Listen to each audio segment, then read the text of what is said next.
What's up, boys? This season's Fathers of the Future podcast is brought to you by ScottsdalePodcast.com. It's the studio that I'm in right now. Here's the deal. If you have a story, if you have a mission, if you have an interview, if you have something deep and meaningful in your heart that you need to share, that you need to get out, that you need to promote, that you need to fundraise, that you need to build, let ScottsdalePodcast.com be the place that you can come to create, to design, to sit down, to interview another person, to build your personal brand. I'm so excited to be getting started to bring you a new version of the Fathers of the Future podcast, as we are going to be putting out 10 new episodes in the next couple months with video as well as audible. Shout out to my man Martin here at the ScottsdalePodcast.com. Welcome back to the Fathers of the Future podcast. This is a special Father's Day edition of the show, and I'm super excited to introduce to you our next guest, my son, Kanon Kayyem, who just graduated from high school before he heads off to college in San Diego. Just spent 17 days on a European trip with a couple of his buddies. And so we're going to dive right into what does it mean to becoming a man? What was it like growing up in our house? What parts of me are you taking with you for your own life, for your own future, for your own family? And we're going to dive into what it's like to be an 18-year-old in today's reality.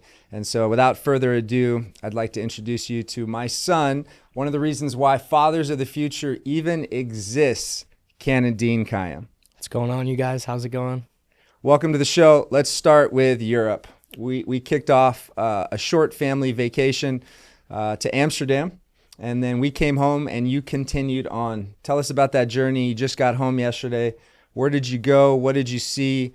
What was your favorite and least favorite parts of traveling the world? So me and two other buddies traveled from Amsterdam, took a flight to Geneva, Switzerland, visited our my great uncle I've never met before, first time, and then trained up to Interlaken, which is the Swiss Alps, which was my favorite part by far. So beautiful, waterfalls, rivers, the mountains. It was insane. And then moved from there to Milan, and that ended up being my least favorite place. Milan, Italy. It seemed very industrial and felt like I was in New York City without the charm of New York City. And then to Florence, Italy, which made me feel more like Italy. I really enjoyed that location. And then took a flight to Ibiza, stayed in Ibiza for 2 nights, went clubbing both nights, went to the beach after. It was just an awesome experience. And then finished in Barcelona and got my buzz cut, shaved my head in Barcelona. So that was awesome as well. All while these world events are happening and your mom is sending you, messages and Instagram stories on what's happening around the world. Did you have any fear in your travels alone? No fear, more just awareness, understanding where I was at certain places and if something didn't feel right, to get out of there, but it was okay. It all worked out perfectly. So my favorite part of the journey, aside from us all being in Amsterdam on the canal, riding on a boat, you captaining that boat, was you calling me at 9:30 p.m. in Switzerland, here 4:30 a.m. in Switzerland. And you said, "Dad, I just won 1,200 francs at the casino." Okay, so for those of you guys that don't know, I don't support gambling. I don't support drinking. But my son gambles and drinks. It's part of being young. It's part of learning. These are life lessons that I can't teach him. I can talk about it. I can write about it. I can have people talk to him about it. But these are life lessons he has to learn on his own. And so I didn't want to truly pump you up, but I also didn't want to bring you down after you told me you won $1,200. Yeah. What was that like? What kind of freedom did you feel traveling for the first time around the world and successfully winning a large amount of money? Well, it was funny. It was cool because the casino is in this small town. There's only 2 tables with card games and just slot machines. And we walked in not really expecting much, had some fun the first night, went in with 100 each of us. My 2 friends lost both. They both lost 100. I made 200 that first night. Then we were like, all right, let's go back one more night. And went in with 100 Swiss franc again, which is like 120 US dollars, and made 1,200 Swiss franc just off blackjack. So it was pretty fun. I enjoyed it. Probably was super lucky when it happened very much other places, but the fact that I was in Switzerland and that was the second time I've been to like a casino that was 18 plus, the first time on a cruise, and then now in a different country, it was pretty cool. I enjoyed it. It was fun. What did you learn about the exchange? What happened afterwards? Yeah, so I went to go exchange these 1,200 Swiss franc, which is like 1,500 USD, to get euros because we were leaving Switzerland, and I was just trying to get some more cash for the rest of the trip, and 1,200 turned into 700 euros. So I lost around $600 just from the exchange place, which really sucked. But a life lesson, something you learned. Yeah, I should have brought it home and done it here and would have definitely kept more money. So before we get into college, you have been, I believe, an entrepreneur for many years. You've learned that from your parents, but also just learned it from the hustle. You started making money in photography. You started making money, taking out trash cans in the neighborhood. You've always found a way to supply your own need and do whatever it takes to create your own money. And we've supported you along the way. You made almost $3,500 in May. Yep. As a DJ. Tell us, first of all, about the brand DJ Milk, and then tell us about how you have learned how to successfully create your own income-generating opportunities. Well, the brand DJ Milk started about a year and a half ago. Stands for Music is Living Connection. Our logo, our brand is like milk cartons because that's what I've been trying to push to get to the next level. And then working on a song actually probably will be done in the next 30 days. First ever release. So you guys can go listen to that at some point. And then just building the brand as a whole, learning how to market ourselves and just being the right DJ and people want to see versus what they want to hear. Where did the idea and the acronym MELK come from? Because I've explained it to some people who are in music and they're like, that's really cool. Where did he come up with that? If you look at all the top guys like Fisher, Dom Dalla, these big DJs, it's all built around their brand and their name and like their image. So I thought about this, me and Hunter, my buddy Hunter, thought about the name and we're like, you know what, we could do this. Think about like at a crazy festival, you see all the light shows, you see milk cartons flashing, you see the milk pouring down, like it would be pretty awesome. So it's Milk with a C and then stands for Music is Living Connection. Yeah, super cool. Making money. I've said it to you for a few years. It's never been easier and it's never been harder to make money from your phone.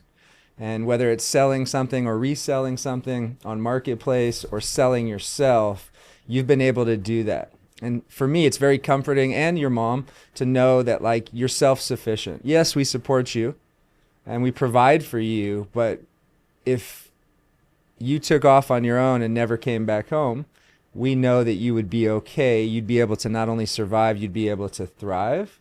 What would you say to the 18-year-old out there who is graduating from high school, whether they go to college or not, on that opportunity and that availability to make money? I think you literally just have to grind and just get it done. Like, I'm lazy too myself, but I emailed probably for like 3 or 4 days, reaching out to people, got stuff back like that, and then I stopped because I got comfortable. I think staying as least comfortable as possible is the best way to do that, because as soon as you get comfortable, then everything changes. In my opinion, that's how I operate. So thank you for sharing that you're lazy. That's quite vulnerable and having that awareness. I don't think you're lazy. I think there's specific things that you choose that you like to do versus not like to do, and that's just life. As a man, there are things that I become very lazy about, doing my taxes, doing the back end, whatever that is. But you're motivated in other areas, which means if you can motivate yourself in one area, you can always motivate yourself in other areas. Okay, so college. Before we get into where you're going and why you're going there, you opted out of multiple D2, D3 offers around the country. And for those that don't know, college sports has changed dramatically forever with the different platforms and programs and the rules changing, where 26-year-olds could possibly be playing college football. You're the only kid in your school who got 2 offers from 2 different sports, lacrosse and football. We had a conversation in your room, and I said to you, are you sure 100%? Do you want me to stop trying to push you into one of these two schools across the country? And you looked at me straight-faced, straight-laced and said, I don't want to go to a crappy school in an even crappier community or neighborhood to chase a dream and go in debt where the girls are also not as cute or good looking. And so I looked at you and I said, are you sure? And you said, yes. Great. Why did you make that choice? We said we'd give you a year, right, to go and explore, to go to Florida. You competed in a 22-man lacrosse tryout and were one of two guys to get selected to come there and play. And you still opted out and chose to get to the grind, to get after learning in college. I think it was just none of the opportunities were the right fit for me. Like you said, the Florida school, Flagler and St. Augustine was awesome. Really enjoyed it, but it was either I would be paying full tuition. It just didn't add up or make sense. Maybe if I would have gotten a lot more money paid for certain schools, it would have had me pull the trigger, but it was just places that I feel like after football or lacrosse that they wouldn't have worked out, and I didn't see myself succeeding there. So that was ultimately what came down to the decision. And you're good with it? Yeah, well, last night I was scrolling on my phone and I saw my video. I returned a kick return touchdown and I low-key got sad. I can't lie. I was like, damn, I'm never playing again. And I watched it. I was like, oh, that's like, I thought about it for a second, but I'm happy with my decision. So, yeah, there's a lot of maturity in that decision, which we're not going to spend very much time comparing the two of us at this age. You're far further ahead than I ever was, but just you having that sense of awareness of what you want to go and start doing, and making money is one of those things, and it's not the only thing. But I share that with a lot of viewers, listeners, men that I coach, of what their kids' path is. So much of this path, although may have been supported or established in our home, so much of this path is on you. And I love that about you, because there is a sense of maturity that I don't see a lot in young men your age. Tell us about the path to college and ultimately why you decided to go, and where are you going? Yeah, so after the sports stuff, I was set on U of A.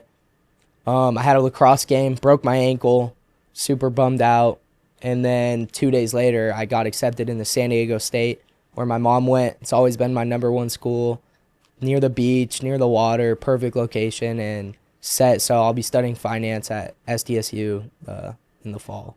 Super exciting for many reasons. Obviously, mom going there, the beach, surfing, a couple of my good buddies, and the proximity of not being so close, but also not being too far.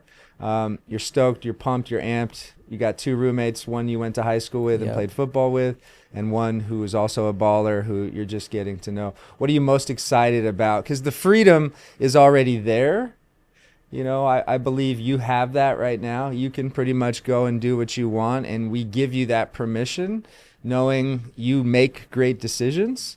But what are you really excited most about in going to school in San Diego? I think the water, being able to go to the beach on a Tuesday or a Sunday or a Friday, just being able to be so close to the beach is awesome. I really enjoy that. So, and then particular in finance, do you have any idea?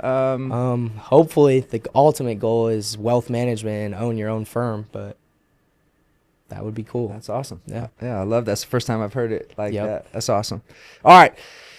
We got to get into some questions. And so I polled a few of the men from the Fathers of the Future movement, and I'm going to give it to you rapid fire. I don't want you to overthink some of these questions. I just want you to kind of answer, and we'll move on to the next one.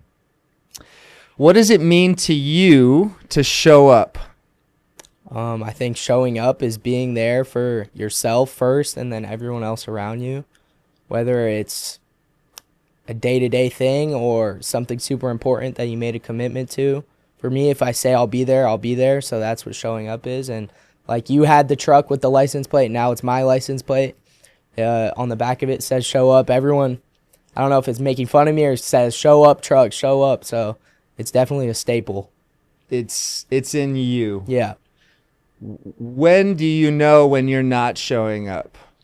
Personally, you. Yeah, I think I can feel it. Like I know certain times where I'll write on the whiteboard at home or something that I need to get stuff done and get to work, and then you'll feel like a lack of, not guilt, just like a shitty feeling that I didn't get it done or do something that I needed to be there today for. So definitely that. What strengths do you see in your father that you have emulated and are part of who you have become? I think my ability to be resilient under certain situations and pressure, as well as lead other people in general, just being able to take that role model charge and become a leader for sure. What weaknesses in your father have you seen and experienced that you will not be taking with you in life? I'm definitely not an emotional person, and I would say you're pretty emotional, so definitely that emotional vulnerability side. I don't know if it's like the stoic side or something, but I don't get as caught in with my emotions or make decisions with emotions. And over time, and I'll be vulnerable in myself, but over time, you've seen Dad become over emotional at certain things, and that's caused you to become far less emotional. Yeah. In your decision making as well. Yeah. You're more factual. Yeah, logical. Great. If your future son copied everything about you right now up to this day and age at 18 in life, what would you be proud of, and what would you want to change in yourself?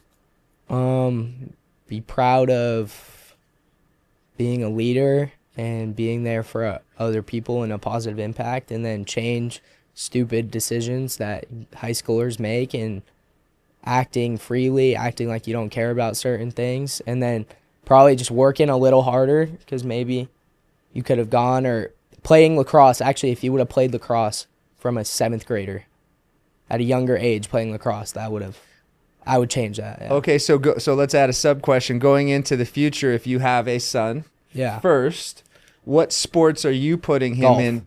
If they could become a pro golfer, life is good. So there, but then football and lacrosse again. So those two sports. But for me, if I could do anything, I'd be an MMA fighter. You know, being able to walk out to like superstar like Sean O'Malley in front of 40,000 people and then go knock someone out, in my opinion, is the coolest thing you can ever do. So that would be pretty sick. Cooler than playing in front of a couple 100,000 as a DJ? Oh, no, that's pretty sick too. But cooler than that, then be a crazy DJ would be awesome too. Are you leveraging crazy DJ for now to get into finance, or do you often think about becoming crazy DJ instead of finance?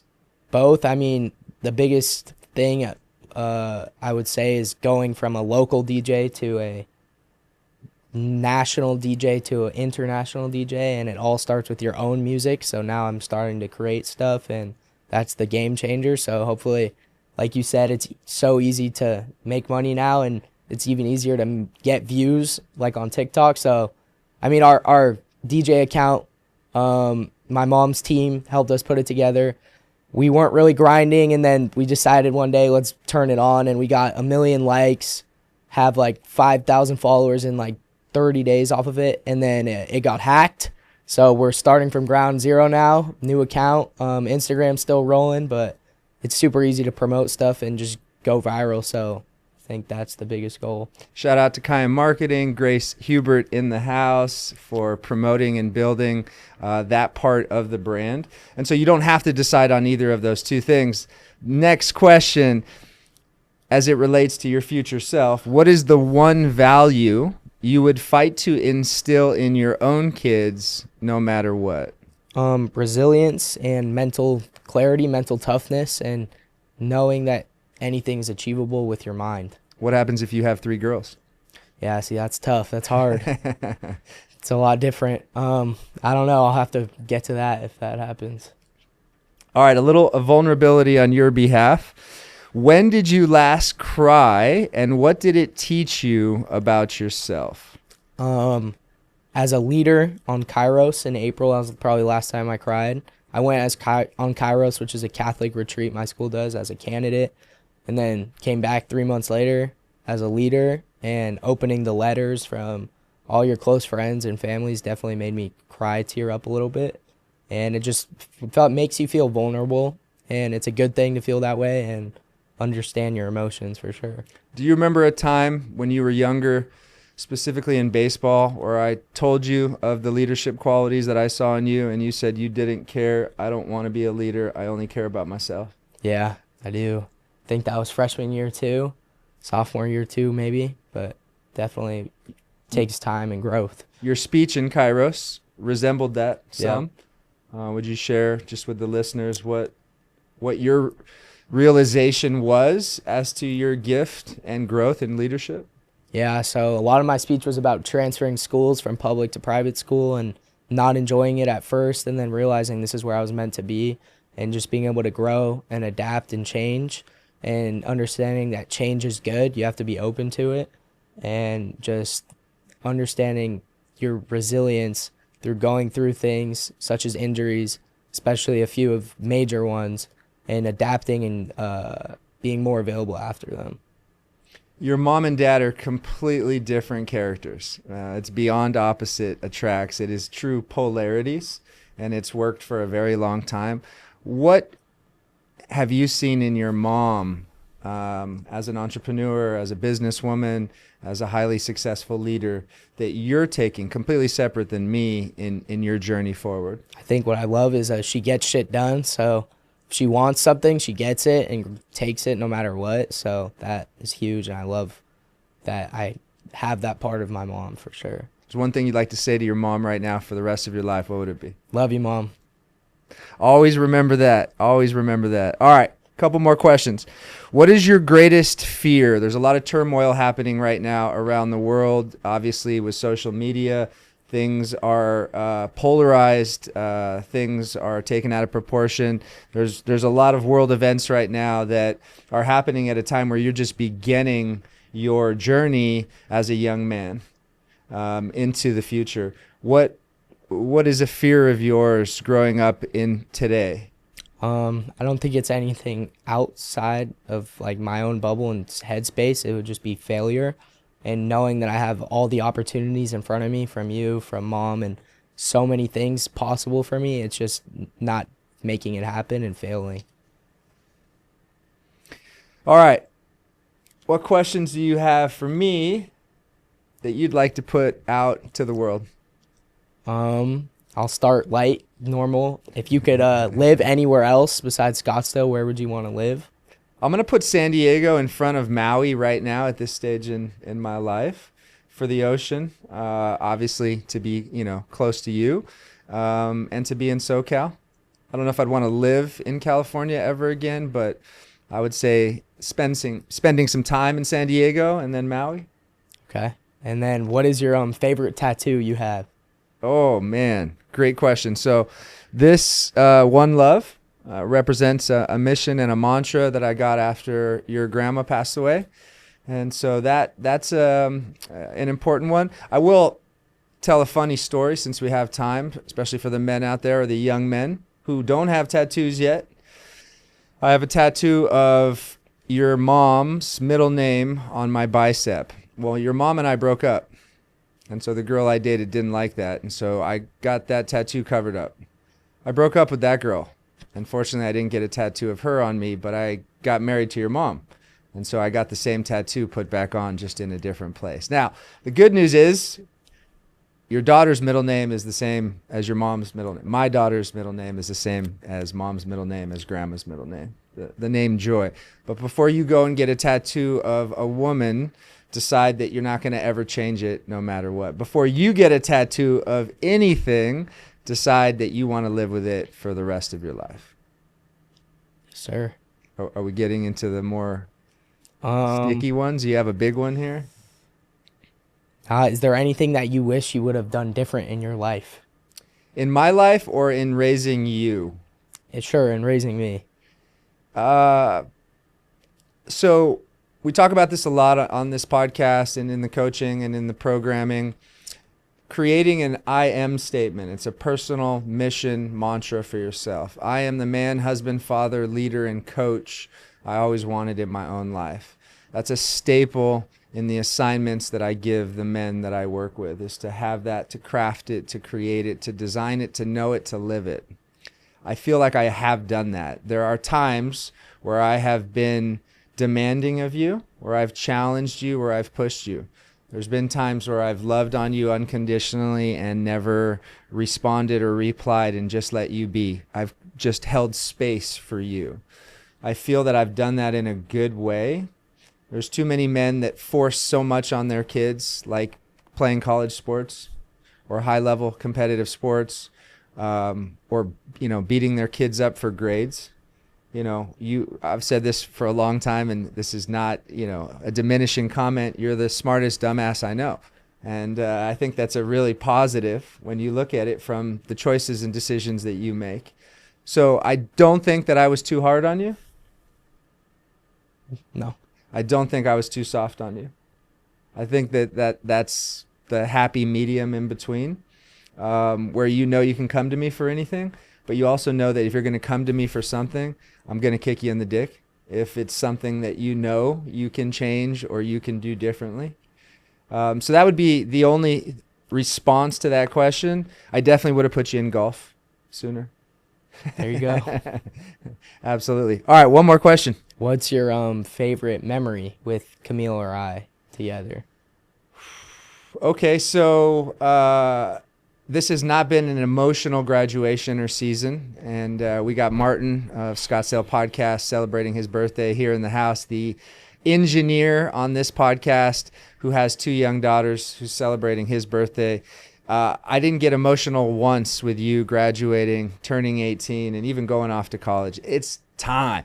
It's time. And I say that because it's time for you to go on and explore. I've already gotten a little emotional thinking about Camille next year and that relationship, although different than ours. It's my daughter. It's my little girl. I fear more things. I said this last night when you were showing the photos of your trip. Not once did I ever worry. I never woke up in the middle of the night and was like, oh my God, he's in Switzerland at 4:30 in the morning, flashing 1,200 francs. Like, it never stressed me out or concerned me.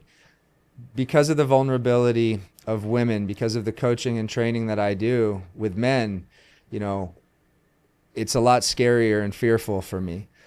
Let me answer this question. The favorite memories that I have of you two, I would say the greatest sport memory ever, and why I feel so confident about you deciding not to continue your sporting career, was the greatest high school football game, the greatest football game you ever played. The game-winning touchdown on senior night with Uncle Alan there in the corner, that catch, that touchdown, that celebration.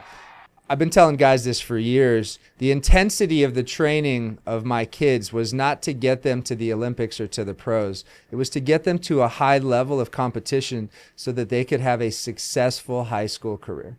If college happened, great, but it didn't happen. And so that was the pinnacle of your entire sporting career.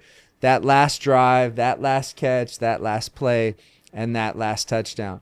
My favorite memory of you and I, many conversations that we've had, and this is a powerful statement. You said to me a lot over the years, and I think you were joking as much as I am, that I wasn't planned, right? Mom and I didn't plan. You guys didn't plan. Mom got pregnant before you guys got married. And I said it over and over and over again, and I want to say it to you, but I also want to say it to all the men out there. You were not planned, bro. You were chosen. You were chosen. And so this is now slightly emotional, for the men that are out there that are, getting ready to have kids or have a family, or they get their girlfriend or their wife pregnant. You don't have to plan everything, but you have to choose it. I didn't plan to have this life. I chose it. And to me, that's the most valuable and important thing of our relationship and the time that we've spent together. Sir. All right. As we close out this episode of the Fathers of the Future podcast, celebrating Father's Day, just wanted to take a moment to all the parents out there, to all the fathers out there, to all the single moms out there, and to wish you an extra special Father's Day. Growing up without a dad, without a positive male role model, my mom and I, as a single mother, used to celebrate every Father's Day, and I'd get her gifts and flowers. You've learned a lot from your dad of what to do and what not to do. I got a return and report from my goddaughter, who's 4 years ahead of you, who just graduated college. Shout out to Khalees Smith Schuld Connor. And she said you were the most polite young man ever, opening up doors, walking her to her Uber. To me, that's the celebration in you, is knowing that you know what to do.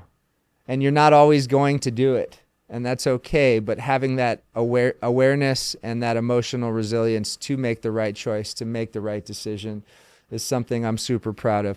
I'm going to say this publicly as I say it to you here.